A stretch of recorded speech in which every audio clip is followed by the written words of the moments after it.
Good morning. My name is Ralffriedrichs. I am an author, an addiction recovery coach, a life coach, and a host of this show, To Take Your Life Back Today radio show, in combination with the YouTube channel, Take Your Life Back Today show, which offers this show on video if you don't want to listen to it on iHeartRadio. Here is a letter I read, and I want to share it with you all this morning, Tuesday. A heartbroken God. I went into the chiropractor today to address some chronic pain. I am just getting to know this particular doctor. I am still adjusting to life in a somewhat rural community. My chiropractor is a devout Christian. He loves baseball, and there is a large American flag decorating the wall in the waiting room. In the treatment room, a plaque reads, "Our God is a great God. He is a good-hearted man." For spring break, my doctor visited California with his family. I overheard him talking to another patient in the hallway about his trip to San Francisco and about her trip to Disneyland. When the nurse came in to check my blood pressure, she asked me if I had taken a vacation with my family for spring break. It is very common for people to try to get to sunnier weather this time of year. Well, I joked that my wife's new adulting job doesn't seem to include much time off, and how ironic it is that we did more traveling when we were living on a shoestring budget. The nurse responded that she enjoyed meeting my wife last week, and we both agreed that she is pretty great, smart, articulate, and always even-tempered. I tried not to think about all the qualities that I lack. I tried to keep my mind from wandering back to California and my friends back home who know me. I tried to rub the feeling of being an outsider out of my eyes, and to be grateful to have a good blood pressure reading. The nurse noticed my wet rain jacket, and I explained that I had walked to my appointment. We laughed about how quickly a sprinkle can turn into a downpour. When the chiropractor came in, he mentioned my jacket as well. Seems like it was the main attraction. I had carefully hung it onto a chair, damp side up, away from the wall to avoid getting anything wet. It has been raining a lot this week, and some of the streets are flooded in nearby areas. I used to love springtime in California, but here it feels more like winter with flowers. My new chiropractor is friendly, and somehow we started talking about his training. He shared that he had never met an openly gay person until he attended chiropractic school. He told me that his mentor had been a lesbian, and then she had been very understanding. When he expressed his curiosity about her sexual orientation, she welcomed him to ask respectful questions. He explained how much she helped him to see that despite their differences, people can share much in common. They are still close friends to this day, he says. He asked me if I had experienced much in the way of homophobia since I had moved to this area. I told him that the homophobia was not much different than elsewhere, but that I wasn't used to the racism that I had been encountering. I mentioned the two conversations with neighbors that made me feel uneasy. Both common conversations seemed to arise randomly. One neighbor was discussing a college club in which his granddaughter was involved. He announced that he disapproved of the club and added abruptly that no one can make him stop hating some people. He punctuated the statement with a long, steely look into my eyes. This neighbor is elderly and his wife is friendly, and so I still see him, and we haven't had any more unpleasant interactions.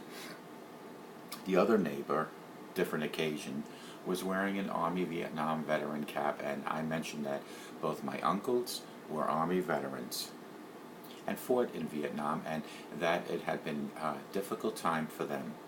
He responded tersely that he enjoyed the killing in Vietnam, and he would do it again if he could. The conversation descended swiftly from there, as if there was not much, as if there was much further to fall into something about the Mexicans who took away his son's chances at decent education. We still wave at each other when he is out riding his motorcycle, but we haven't actually spoken since. These conversations came up when I was delivering fresh blueberries from my garden. I wish I was better at small talk, or at a minimum, that I wasn't the type of person people feel so at ease with being candid. It can be awkward when you look white but are the child of an immigrant from Central America. People speak their minds in this town, and I usually appreciate that quality in people. However, when people say disparaging things to me about Latinos or other minorities at first, without knowing about my heritage, and later, without caring, it can be difficult to manage. I told my chiropractor that I missed my friends in California, and that despite the rat race, congestion, and smog, I miss the cultural diversity, the museums, and great food. When he adjusted my back, it made an unusual loud crunch. He had replied with "the rain gets him down too," and I got the feeling with everything that he didn't say that he might be considering relocating to California. I sat up and felt a little dizzy, and my doctor, who is a very inquisitive man, asked me if I attended church. I explained that I was once a very devout Christian, but that my church rejected me when I came to terms with my sexual orientation. I clarified that I am basically agnostic now, that I don't know, and it seems to take as much faith to firmly not believe in God as it does to be a true believer. Both are strong convictions, and that I am not sold on either argument. At this point in my life, it is up in the air. I added awkwardly that I enjoy the teachings of Buddhism. I paused, still feeling a little dizzy, and continued like a distracted driver barreling through a red light. It seems to be the nature of man to create a God that reflects his own image, and that although all religions teach love, it troubles me that people kill each other in the name of their God.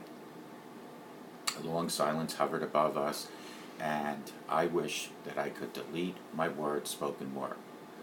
In retrospect, I think he was probably thinking that church might be a place where I could make friends or something. I missed the cue. My doctor completed one last adjustment to my neck, and I heard a loud snap. It didn't hurt, but I felt a little dizzier, and this time he looked at a little dizzy too. I worried that my last comment made me sound like I was opposed to religion. So I added one last log to the fire and chirped, despite my reservations about God's existence, I tried to live a spiritual life. At that point, I could tell that we were both unsure of what that actually meant. We smiled at each other, said a quick "see you next time." He opened the door and left the room. I exhaled and wished that I could do more to be more like my wife. She never seems to get into those types of conversations. She just delivers the blueberries, and everyone comments on the weather. I put my damn jacket and shoes back on, proceeded to walk down the hallway as I continued turning my thoughts over like smooth stones in a river. I half-consciously offered a friendly nod and thank you to the nurse and the receptionist, and headed back out into the rain. I walked in a daze, pushing down the memory of the old youth pastor I was trying to hold back the conversation that I had with him over the 30 years ago, the last time I attended church, when I confided that I thought I might be gay. They say that timing is everything, but really, no time would have been the right time for that little chat. Folks, hold on one second. With that said, I was straight. I saw a flash of fire, brimstone in his eyes, and I left at first clip. Once and for all, I knew my point was made. I reminded myself of how long ago I was pondering how it could feel like only yesterday. I inhaled and exhaled deeply as I redirected my mind back to my new chiropractor, reassuring myself that he was different. Things have changed, and I am far from being a teenage church girl. I don't need to listen to that pointless and dusty old echo in my head. When I was a Christian, I believe that this literally meant to be Christ-like. I took that seriously.